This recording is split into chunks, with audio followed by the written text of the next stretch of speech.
Hey guys, so welcome back to Dell Stack, and today I will be showing you how to avoid cops on Waze. So to do this process, to manage police alerts on the Waze, you would just simply first is just simply go ahead and open up the Waze application to your device. Now, once you are here on the Waze, you could just simply go ahead and select the three lines on the top left corner of the screen.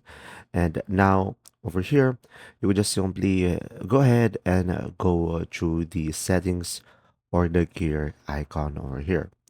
Now, over here, guys, you should be able to see on the driving preferences, alerts, and reports. So go ahead and tap on alerts and reports. And from here, you can just simply go ahead and select reports at the very top over here. And here on the reports, you should be able to see here police. So from here, as you can see, we have show on map alert while driving. To tap on police and make sure that this is turned on.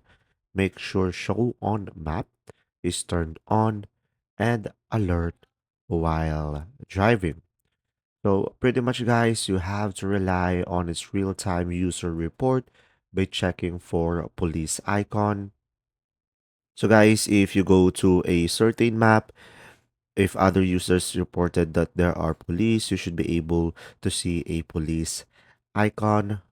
And pretty much you can see other hazards as well, like accidents or road closure, which might indicate police activity or speed traps nearby. So pretty much you could just simply watch out for police icon on the map and should be able to do this process. If you found this video helpful, please like and subscribe. And if you have any questions, just simply go ahead and comment down below, and we will do our best to answer them all. And see you in the next video.